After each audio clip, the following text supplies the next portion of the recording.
دا تسلسل روان دي تر دې وخت پورې چې موږ بیا د خپل ورور شمس المنصف کتاب 1980 او په دې کې منهج بدل شو. منهج بدل دا شو چې په دې سیمه کې به جنګ او هجرت بنو. دا اول ځل وشو چې په افغان سیمه کې با جنگ د دربار کې به بادشاہ مړ بادشاہ خاندان به ختم کړ. هجرت نو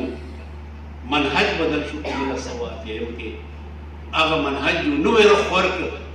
او دا جنگ چې کوم دی دا جنگ صرف یو خطې پورې محدود نشو بلکې دا جنگ ځکه چې د ګرد دنیا نه محترم اختر علي شاه صاحب حواله ورکړه چې اسامه بن لادن و د هغه استاد راغی عبدالله اعظم هغه دلته کتاب ولیکه او د هغه کتاب په رڼا کې تربیت وکړو. د کتاب نوم و ډېر زبردست الولا والبرا عقیده موجوده والعمل. د دوستي او دشمني چې عقیده موجوده ده عمل پې نشته. دې کتاب سره پښتونولي د منځه لاړه ځکه چې پښتونولۍ کې یو جرګه وه یو مینه وه محبت د هغې امکانات اصول ننوات وه. دا ټول څیزونه په الولا او په برا کې ختم شول او یو نوی منهج راغی. هغه منهج خور شو صرف په دې سیمه کې نه بلکې نن په افریقا کې په بورکینا فاسو کې او په مالي کې چې پرون بغاوت شوی هغه کې هم کلاړ شي. نو که دا اوس جنګیالان نه خو د دوی پلاران هغه یقینا د دې سیمې نه تللي وي او داسې چې څه ته وایي چې جهاد انټرنیشنلایزډ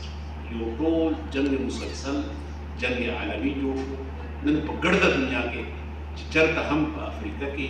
یا بل ځای څه روان دي نو د هغې جرړې بلا په الولا والبرا عقیده موجوده والعمل مفقوده کې یا به د هغې نه بعد په نیبراسکا سیلیبس کې وي چې امریکې جوړ کړو او د هغې ګریجویټس او پیداوار چې کوم دي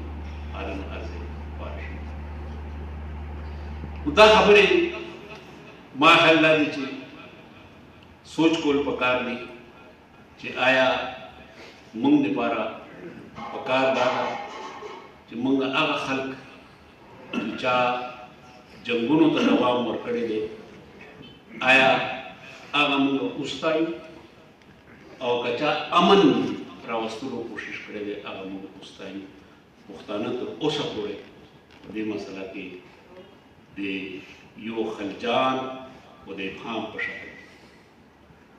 زما امید دا دی چې دا کتاب چې کوم دی دا کتاب به موږ د دې خلجان نه د ابهام نه بچ کړي. موږ ته به زموږ نوې کلته په یو لاره ورکړي او دا فیصله به وکړي چې د قومونو د ترقۍ دپاره د قومونو د سوکالۍ دپاره د ادب شعر سخن او د علم د فروغ دپاره امن چې کوم دی ډېر ضروري دی او باید چې اوس موږ د دې خبرو نه لاړ شو چې څه ته وایي هغه یو داسې ریګرس چې د هغې هېڅ جواب نه او موږ سابقه غلطۍ ومنو که زموږ نه غلطۍ شوي چې هغه ومنو او دا نه کوو چې یاره دا غلطي شوې ده او فلانکي داسې کړي دي او فلانکي داسې کړي دي تا به دا نه کوو تا به هغه نه کوو. نو که د دې نه موږ ځان راخلاص کړو بیا د دې امکان شته چې موږ مخکې پرتګ وکړو او د امن لارې ته لاړ شو. خو زموږ په مخ کې دلته مثالونه موجود موږ به د یوروپ خبره نه کوو چې ډېر تعلیم یافته خلک دي چې هغوی یوروپین یونین جوړ کړ هغوی سرحدونه آزاد کړ هغه کرنسي جوړ کړله. زموږ په مخ کې ډېر کمزوري ملکونه پراته دي چې هغه په تعلیم نه په موږ نه هم کم وي خو هغوی د یو دانش نه د پوهې نه کار واخیسته. زه د روانډا مثال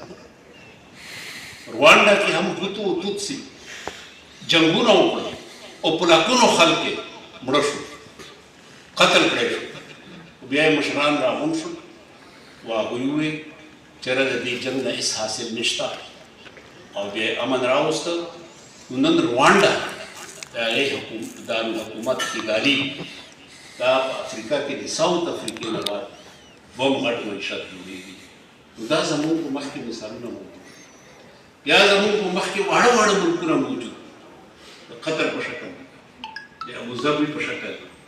د دوبۍ په شکل د شارجې په شکل چې هغوی به هغو لکه په دریابو په غاړه به یې کباب نیول ژوند یې داسې او خو امن یې یقیني کړ او د امن د یقیني کېدو سره نه صرف دا چې خپله سرمایه چې د دوی سره وه هغې وده واخیسته بلکې بیروني سرمایه هم راله او نن په دنیا کې په عزت سره او په یو لوړ مقام سره حالانکه که د انټلیکټ په صورت یې ګورې که د محنت په صورت یې ګورې که د ذرایع او د وسایلو په صورت یې ګورې نو زموږ په دې خطه نه کم ذرایع دي ورسره کم وسایل دي ورسره کم انټلیکچوال ریسورس دی ورسره د دې باوجود د امن په لاره خپل ځان په دنیا کې تسلیم کړی دی او قطر غوندې یو وړوکی ملک هغه د جنیوا کردار ادا کوي د خلکو په منځ کې د امریکې او د طالبانو په منځ کې د سولې لپاره یو اساس جوړوي. ولې ځکه چې امن ما خیال دی چې دا کتاب یو ډېر اهم کوشش دی یو ډېر ښه کوشش دی. شمس محمد صاحب ته موږ مبارکباد ورکوو دا امید ساتو چې انشاءالله د ده دا کوششونه به جاري وي او دا کسان چې کوم موجود دي دا ټول د ده په جلب کې د ده په تعاون کې د ده مرستیال دي. انشاءالله مایوسي نه ده پکار. الحمدلله دومره پوهان موږ سره موجود دي مخکې به ځو او انشاءالله زموږ مستقبل روښانه دی او نوی کور چې کوم دی هغه ډېر پوخ دی. د هغوی سره زموږ مذاکره جاري وي زموږ مکالمه ورسره جاري وي. انشاءالله زه یو روڼ مستقبل وینم. دا یو څو الفاظ ما ستاسو په مخ کې پېښ کول. الله پاک دې زموږ